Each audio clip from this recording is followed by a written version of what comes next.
The Punk is solo today. Guess why? Big John is in Sioux Falls, South Dakota for Bellator this Friday. But guess what? I'm coming with some fire today. There's a lot of talk about the Stephen Thompson not getting paid. And look, as a fighter, I even in my contract had certain stuff put in there, but I also understand that it is different for every fighter, depending on who your manager is, depending on what promotion you're in, and how you can handle this. So let's go ahead and talk about this a little bit. But first, I think we're going to go to the Dana. Dana White had some comments because he was asked by some media, and I am not media. I just want to clarify that, but I wanted to make sure that we talked about this. So Dana was asked by some media, and Podcast Dave here is going to play the video clip and the audio on it, and we can go ahead and basically comment on it. Yeah, so I'll hit play whenever you want to stop it. Just tell me to pause, and then we can get your feedback or your input, and then we can resume. All right. So here is the comments from Dana White when asked about the Wonderboy situation. Wonderboy said that he wasn't paid for showing up. Is that something new in the contracts where like you don't have to make weight and get your show money? Or he also said that he didn't talk to you yet. So right. So how that works is guys don't just get paid to not fight. It's not how that works. Guys have been paid. We've taken care of guys. Hey, listen, if you come in and you're making short money, we take care of you. You come in and you don't fight. First of all, you decided not to fight. The guy was 3 pounds overweight, whatever it was. You get a piece of his purse if you take the fight. But if you decide you don't want to take the fight, we also offered him another fight. You know, there's a much bigger story behind the scenes. Press pause. So let's talk about that portion of it all, because look, it was always under my assumption as a fighter, and I've had this discussion with everybody, in terms of with you guys, okay, all the listeners, of weighing in. I've had this discussion. There are things that I don't know about the sport after 22 years of being involved in it. And what I mean by that is the rules. And almost every fighter thinks they know the rules, but they don't. They don't know the rules. A lot of fighters still thought you got 5 minutes when you got poked in the eye. No, you don't get 5 minutes when you get poked in the eye. A lot of fighters think that way. There's other rules that are involved that we just don't know. How much time do I get for this? How much time do I get for that? There are different rules. Getting put back down on the ground. In some states, remember they changed the unified rules in some states where it was 4 points of contact or 3 points. And then it was back and forth in some states. We were having a hard time with that. And so the rules have changed a little bit here and there, but fighters don't always know. Now, for me, I was under the assumption that, look, once you make the weight, then you got paid your show money. Now, and I did, just so to clarify, I talked to several top high-end managers in the last 2 days about this because I saw it kind of gaining some steam in the media, and the media was talking and bringing it up, and even Stephen Thompson was saying that he hadn't got paid, and that people were kind of bringing it to the forefront. They want to kind of stick it to the UFC. But in this segment that I'm going to do today, I want to give you guys both sides. And I know a lot of people are like, oh man, we're always, John and Josh, they're always bashing on the UFC. But look, I want to make sure that you guys understand I'm giving you guys both sides.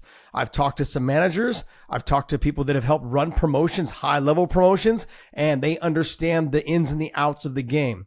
So when he didn't make the weight, he's not guaranteed in his contract. He's not guaranteed his show money. But my experience with the UFC, directly with the UFC, is I had a fight where I was supposed to fight Carlos Fodor, and it was the week before the fight. It was the very last Strikeforce event that was supposed to happen, and that event got canceled. They had called me up and said, we understand that you are in camp and you've been in camp for the last 6 to 8 weeks. We would like to compensate you for your time. Now, I didn't get my show money, but I wasn't about to tell them to go F themselves because I didn't get my show money, because I never showed up and made the weight, because I was always under the assumption that once I made the weight, I held my part of the deal. I signed the contract to show up on weight, to step in the cage and fight, and I held up my end of the bargain. But after talking with the managers, they have made it very clear that, hey, in the contracts, it varies on where you fight. Certain states will tell you, if you make the weight, you are entitled to your show money. But when you start establishing like, hey, you're entitled to your show money, okay, then you're talking, as Dana will talk it later on, is Wonderboy is making $250,000. You're going to put, if I start looking at it, you're going to start putting the smaller companies, or you're going to start charging those promotions $250,000, $250,000 because he made weight. That's not fair to them. The promotion shouldn't be held accountable because the other fighter didn't make weight. You're basically punishing the promotion. And everyone, I think, is going to say, well, the UFC can afford it. That's not the point right now. Okay. Let's not deflect it to where the UFC can afford it. Let's talk about, look, the UFC, as Dana will say later on in this clip, is that he believes that Wonderboy is entitled to a certain amount of money, what your camp costs, what your expenses were. Okay. Let's have that conversation. Also, we're willing to put you on the next card available. So why don't we compensate you for whatever it is that you did for your camp? And then let's go ahead and get you on another card in 2 weeks against either another opponent or the opponent that didn't make the weight.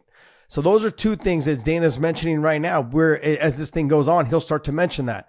So like I said, I was always under the assumption that once you made the weight, you were entitled to your show money. But as I'm playing it back in my head and as I'm thinking about it after talking to these managers, after talking to people that have helped run promotions, you're really penalizing the promotion, making them pay the $250,000. Now, before you guys go any further and say like, yeah, but the UFC can afford it, like we talked about, think about this. They pass rules, commissions pass rules. They pass them for all of the sport of MMA. If I am to establish that rule set for everyone, not just the UFC, now what happens to companies like the LFA? What happens to companies like King of the Cage? Can they afford to pay their heavyweight fighters, not heavyweights, but their main event fighters if the main event fighter doesn't make the weight? You're going to put those smaller shows out of business by doing so. So there's a lot of little nooks and crannies that we got to get into, but go ahead, Dave, play the rest of it. All right, here we go. And no, you don't just show up and say, yeah, I'm not going to fight. I want $250,000. Not the way it works. It hasn't worked that way for anybody. So what we do is we try to get you another fight. We try to turn you around quickly. If you don't turn around quickly, then we try to figure out, well, what did it cost for your camp? We'll reimburse you. There's a lot of different ways that this gets worked out. You don't just go, yeah, this guy's 3 pounds over, I'm not going to fight, and no, I won't take another fight 2 weeks later and pay me my show money. Not how it works. You don't fight, you don't get paid necessarily in the contract, but we always make sure that we take care of everybody, and we're working it out with Wonderboy right now. It's all being worked out behind the scenes, and this should all be worked out by Saturday. I mean, realistically, like he's being, from a promotion standpoint, I understand where he's coming from. And the fallback, and I'm going to talk about with the Luke Thomas clip, the fallback is always going to be, well, the UFC makes enough money and they should pay them. But there's nothing in the contract that holds them liable for paying them their show money if they make the weight, because they're entitled to their fight. They are running an entertainment business. They are running a business and they deserve to have the fight happen. Now, I do understand and I do appreciate what he is saying, because look, let's have the conversation. Do we roll you into 2 weeks later, which is fair? Okay. Can I pay you your whatever it costs for you to run your camp? Okay. Maybe Wonderboy's coming in. Let's weigh all the options here. Maybe Wonderboy's coming in with a little bit of an injury. And he's like, I don't want to fight in 2 weeks. I didn't really want to take this fight, but I made the weight like a professional. Why don't I just take the money it cost me to run the camp, 10, 15 grand, whatever it is, 18, 20 grand, whatever it is. Take that money and run, get my body healthy at 40 years old and say, hey, let me get my body healthy again. And I'll go ahead and run through another camp and get ready for somebody else or get ready for the next step. It all makes sense.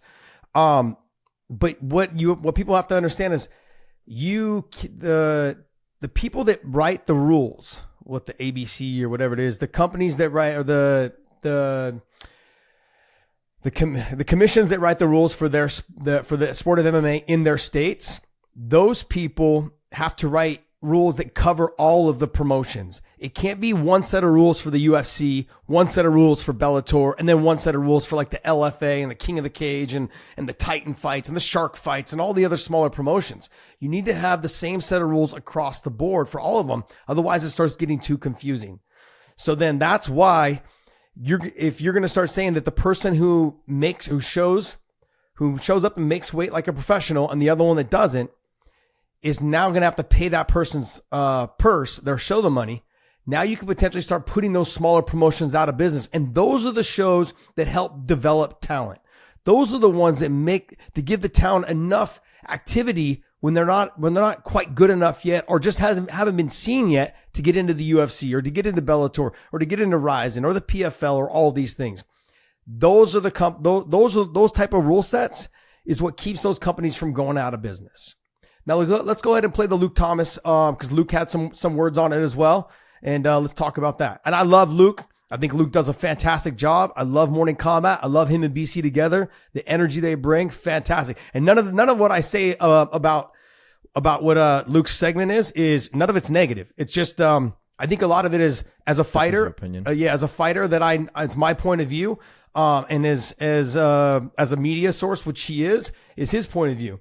And I think he had some really good takes on some of it. And towards the end, is where I wanted to kind of shed some light on it. And like I said, I love Luke. I love BC. I love Morning Combat. If you guys don't subscribe to them, you don't watch them, you guys should. They're fantastic. Go ahead and play his comment. Nice call out to Big John there, by the way, on Punk's opinion, where you said, I love Luke, but. Oh, man, what a guy. I'm just kidding. All right, here we go. Luke Thomas, here we go. The recent talk about Wonderboy, oh yeah, right, not getting paid has again shown to me how little those around MMA understand how the sausage is made. I had UFC fighters send me their contracts, and I asked to see some of them, and every single one had the exact same provision as it relates to what I'm about to say. There is nothing that I've seen in anyone's UFC contract. Now, I've not seen every UFC contract, but I can say every UFC contract that I have seen has the exact same provision. Purse and bonus. That's it. Purse only gets paid upon. So in that, look, that is true. But what you also have to remember, every state can hold that promotion liable for, hey, the fighter made the weight, you need to pay them. Now, that may change based on not change. The UFC and Bellator and those companies may understand that, and they may only go to certain states, knowing that, hey, if this fighter's on this card, we could be stuck paying them their $250,000 or their $500,000 for their show money or whatever it is. If they make the weight. Some fighters, I remember back in the day, there was some fighters like Chuck Liddell. He had a flat fee, but then he got paid on these pay-per-view dollars. And everyone's like, oh, well, he only made, $500,000. And that would have been his show money. There was a flat fee for him to show up and fight, whether there was no win and there was no show and win for Chuck Liddell. It was a flat fee, and then he got a pretty high number for like dollars per pay-per-view buy, say $3 per pay-per-view buy, or $4 or whatever it was per pay-per-view buy is what Chuck got. And other fighters, other top fighters too. That's a lot of what their contract says. You have a flat fee of this when you show up and fight, and then you get this on the pay-per-view side. So he's talking about like his portion of what he understands or what he has seen from the contracts that have been sent to him from other fighters. Go ahead.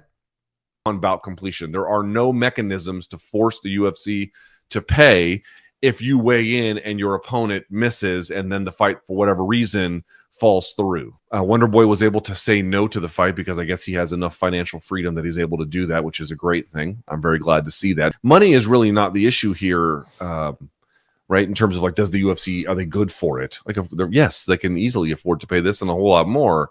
What they don't want is to be shown that there's a way to say no to things that interrupt the UFC's ability to churn out content at the schedule that they have set up for themselves.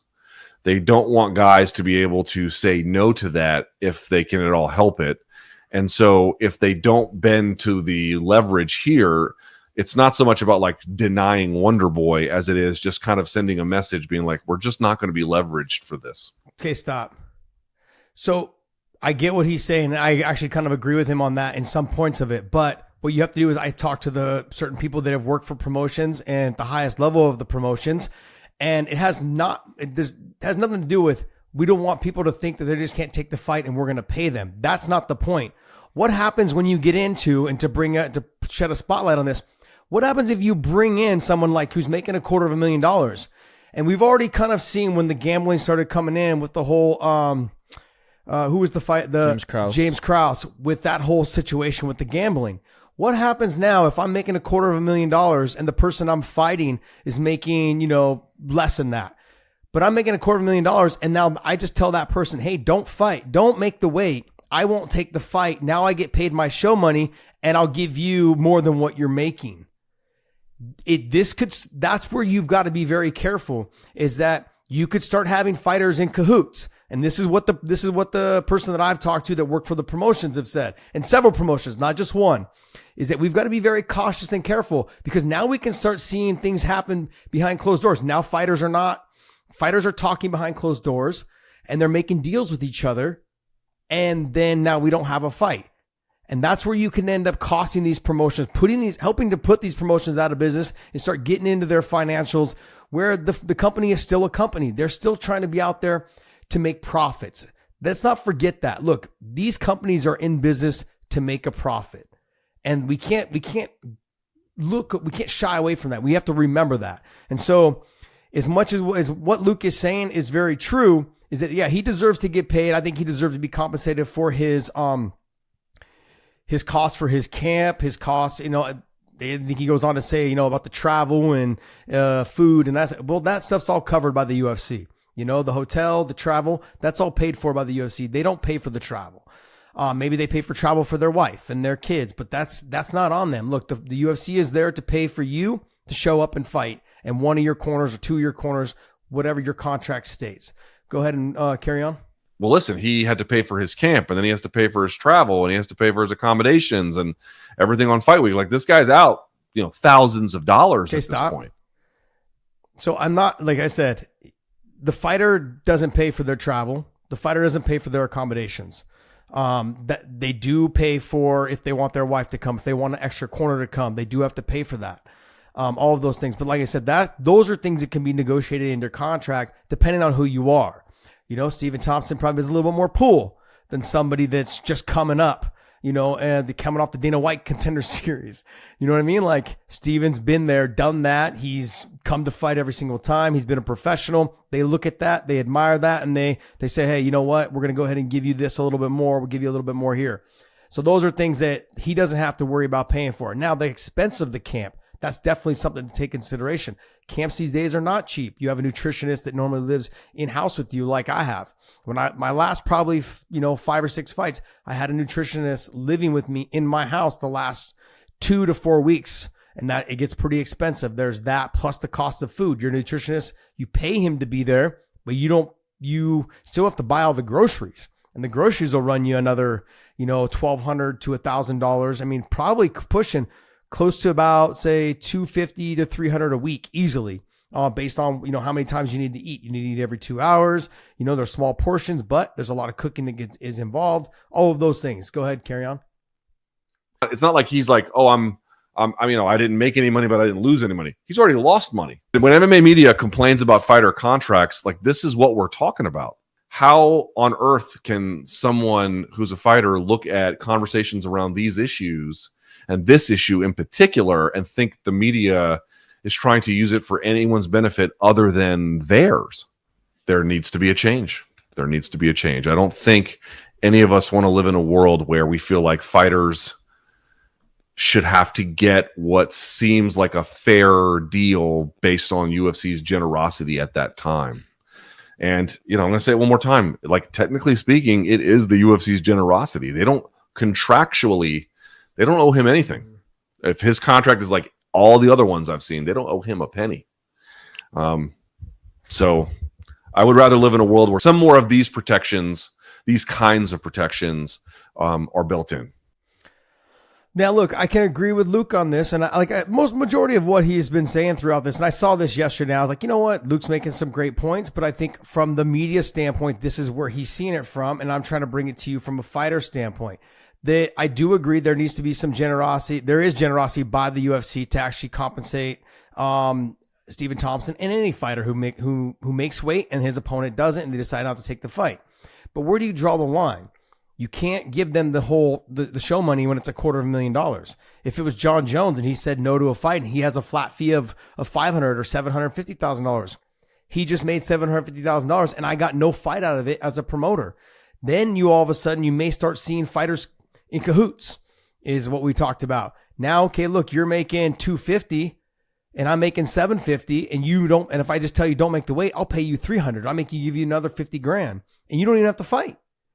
Those are things that promotions and promoters are thinking, like, I can't just go start setting a standard for fighters to go ahead and start doing this.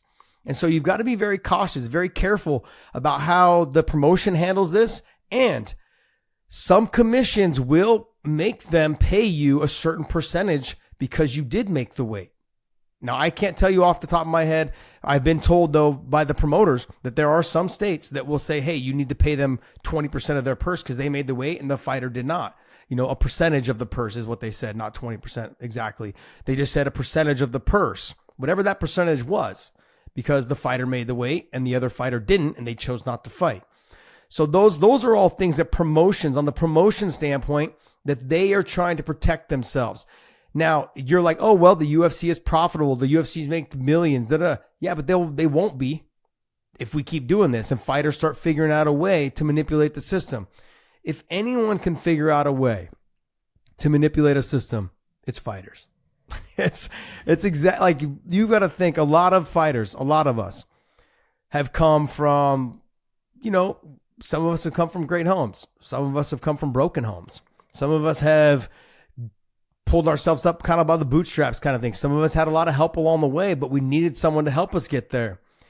We have learned along the way how to jockey the system and get through it to get ourselves to where our end game is. And if we can cut a corner a little bit here and there to make some money, I think that we've seen it with the James Krause situation with his fighter. The knee was injured or the leg was injured or whatever. And what you end up having is, hey, can I buck the system with some betting and then make some money on the backside?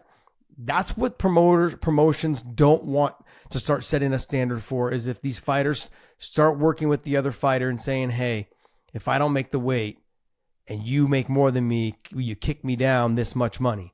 That's where I think there's that back and forth that we're going to start having. We're going to run into a problem with. I do believe that the UFC and even Dana has said, we will compensate. We'll work something out with him. We'll get it done probably by this weekend, or this week. That's smart on their part.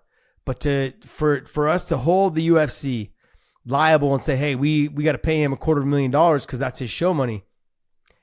That's not going to work for any promotion. And the end game to that is, because the commissions push that down, those standards and those rules across the board for every MMA promotion, small promotions and big promotions, then you may start putting out some of those smaller companies and promotions may start going out of business because of what they're doing.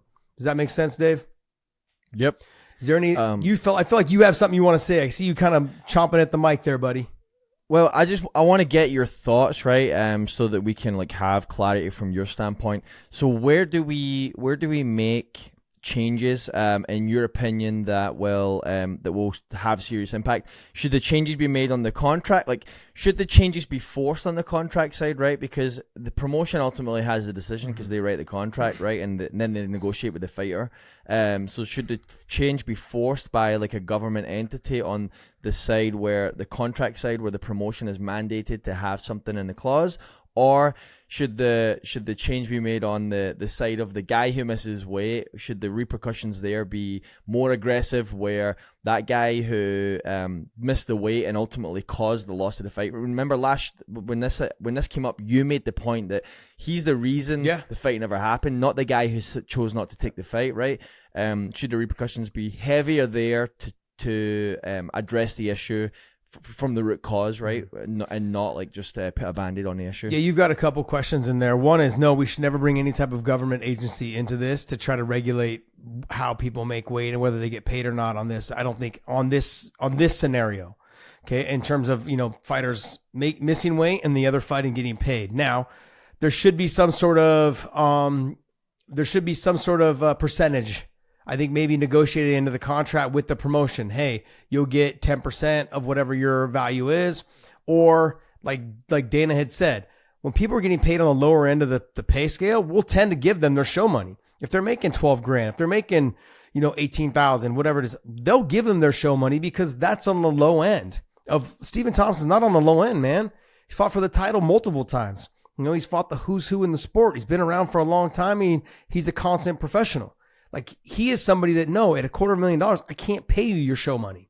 And so I understand that. But in those type of contracts, when you see the numbers are high, maybe they do start putting, as management, maybe you start saying, hey, we've always been known to make our weight. But if we find somebody that doesn't make the weight and we decide not to take the fight, We don't want to be penalized to the point of where we don't get anything.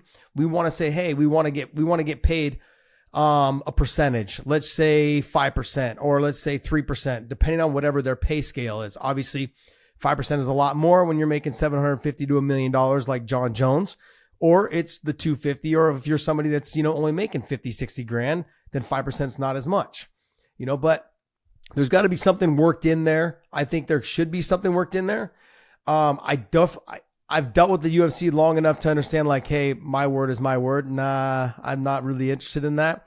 But there's got to be something. I don't have all the answers. I'm not saying I have all the answers. I'm simply saying, if you want to start divvying it up when you get into the higher dollar amounts, start saying that it's a percentage per adjustment on however much it goes up. Whatever that percentage is, 3% of 250, sure, go ahead and pay me that. Whatever it is, figure it out. That has to do between the management and the promoter. But to say that you're going to pay you the show money is just ridiculous when someone's making $250,000 or $500,000 or $750,000, whatever it is. What was the second part of your question?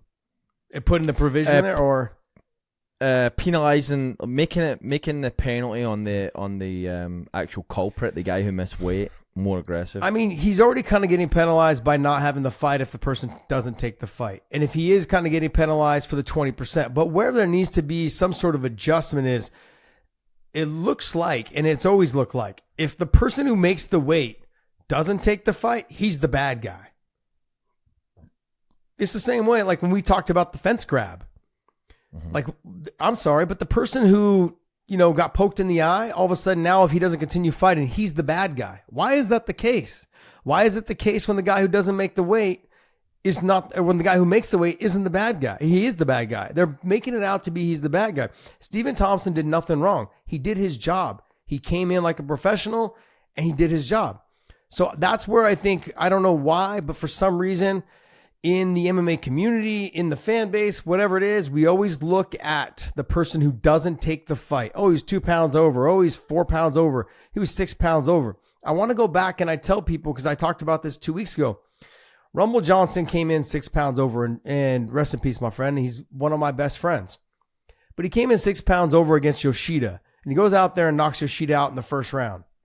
Yoshida took the fight. He shouldn't have taken the fight. 6 pounds is a lot. That's not the 3 pounds that Michel Pereira missed it by. But it's still 3 more pounds is a lot. And then we've all known that, Rumble had power no matter what, but he was also a bigger welterweight, and that was at welterweight. So Stephen trying to avoid that situation happening to him, where he's fought someone before that didn't make the weight and it backfired on him and it set him back. At his age, he can't afford to be set back anymore, because at 40, 41 years old, he knows that he's got maybe one more opportunity to get to a title shot, and that's it. So I don't have, like I said, I don't have all the answers on how you regulate it all, but when you look at the whole thing, you've got to look at it from the promotion standpoint. You've got to look at it from the fighter standpoint. Okay. And as far as in how you can work this deal without ruining the sport, without jeopardizing the promotion, ensuring they make money. But not every promotion, because the rule set for this promotion, for the UFC, is the same rule set for all the promotions below it. And then you've got to be very cautious and careful about how you can put those other promotions out of business by saying, yeah, you've got to pay show money. That won't work for the LFA. That won't work for King of the Cage. That won't work for Titan Fights and Shark Fights and all these other smaller shows. It won't work for them. They'll go out of business faster than you could think. What do you think? Yeah, I mean, it just seems like it's fair. I mean, I agree that you don't put anything on the promotion except you tell, maybe at most you tell the fighter, hey, negotiate it into your contract. Mm-hmm. And if they're not willing to negotiate something in your contract, like there's a million promotions out there. Do you want to be in the one that has the most notoriety? Then you got to sign the contract and be prepared that somebody might miss weight. And I mean, all right, and be prepared to either take that fight, not take the fight, and then deal with the outcome. But I kind of have the opinion that if you miss weight on a pay-per-view card, then maybe as a promotion, then you're willing to part ways with someone like that. I mean, if you're putting someone as your third last fight, and they miss weight and jeopardize the fight, like do I really want you under my banner? Yeah, that's a promotion standpoint, though. The promotion's got to look at it from how valuable is that fighter. If he goes somewhere else, can he help build up another promotion to elevate their level to kind of work against us? It really depends on who it is. It's situational. Yeah, that's right? that's definitely situational. But the reason why I wanted to bring all this up and the reason why I want to talk about it is because the UFC did a solid for me when that last Strikeforce event got canceled, and they paid me a certain amount of money. I want to say it was between like either 10 to 20 grand. I can't remember. It was so long ago. But they did me a solid. They didn't have to pay me. I didn't weigh in. They did me a solid. And I remember that. And I know that they're going to take care of Stephen Thompson. They just got to get it figured out. Dana was also on vacation, and now that he's back and they're getting a little bit of media pressure, but they will compensate him at somehow, some way, whether it be 10 grand, 15 grand, whatever his camp cost him, they will do that.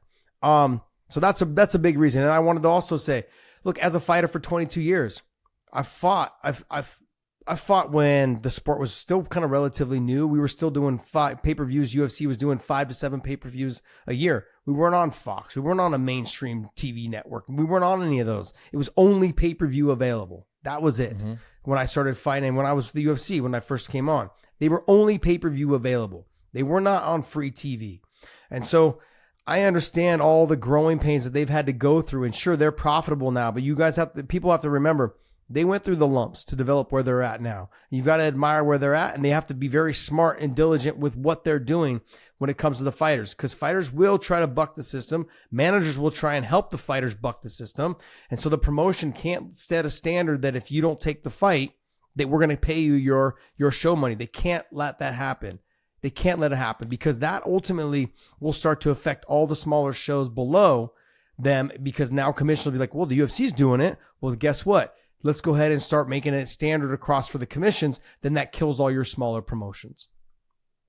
Yeah, and the other thing is like these are such like there's always like such nuances in these situations that you can't just umbrella somebody misses weight and he doesn't get paid and now we have to change the whole system. You can't just like take the one instance, because they're always so different. There's always like different circumstances. Like you say, this is Wonderboy and everybody loves Wonderboy because he's the nicest MFer. So everybody's gonna get on his side and vouch for him and want the best for him, right? Everybody's gonna want him to get paid $250,000 because he didn't take a fight because his opponent missed weight.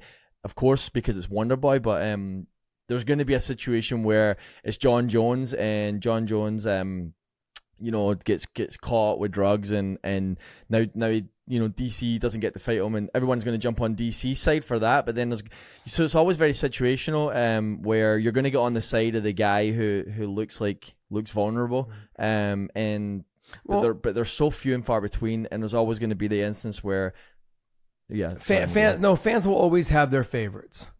Mm-hmm. And Wonderboy is a favorite. He's a fan favorite. He's a nice guy. He's a great fighter. He puts on a show. He does what he's supposed to do. He comes in like a professional. I can't say it enough.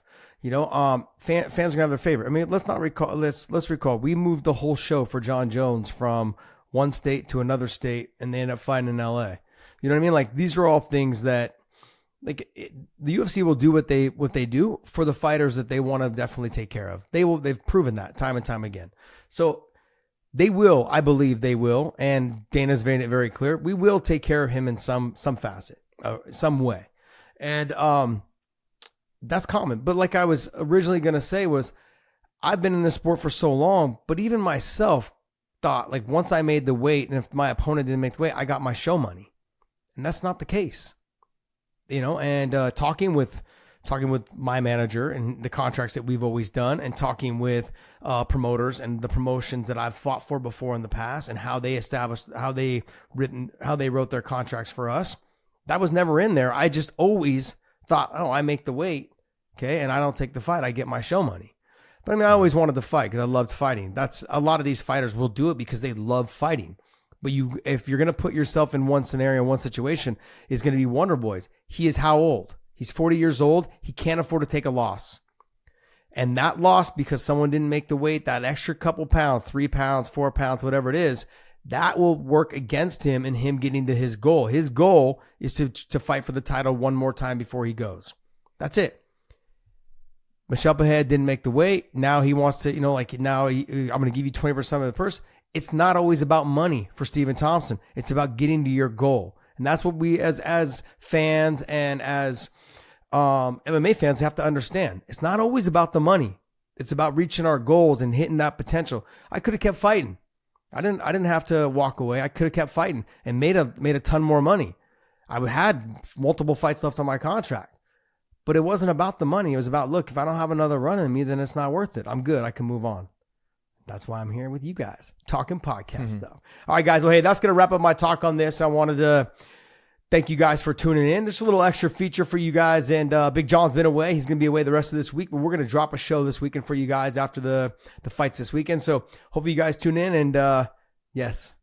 I'll just add that this is the first Punk's Opinion in 4 years almost. Yes. The first Punk's Opinion in 4 years. And the timing of it is funny because I'd posted on my Instagram last night that you and I started podcasting this time in August of 2016, so it's kind of crazy as well. So here we come, full circle, Punk's Opinion. Yeah, we're running back with the Punk's Opinion. I like this. This is a cool little segment, whatever, maybe the fans will hear. If you guys like it, leave a comment down below. If you guys have any questions, leave the comments down below. And you know me, I like to surf the comments, so I'll check them out, I'll read them, and maybe I'll rebuttal a little bit here and there. And I want to thank you guys for tuning in. Hopefully you guys like this little quick segment for you guys. Take care, and we will see ya.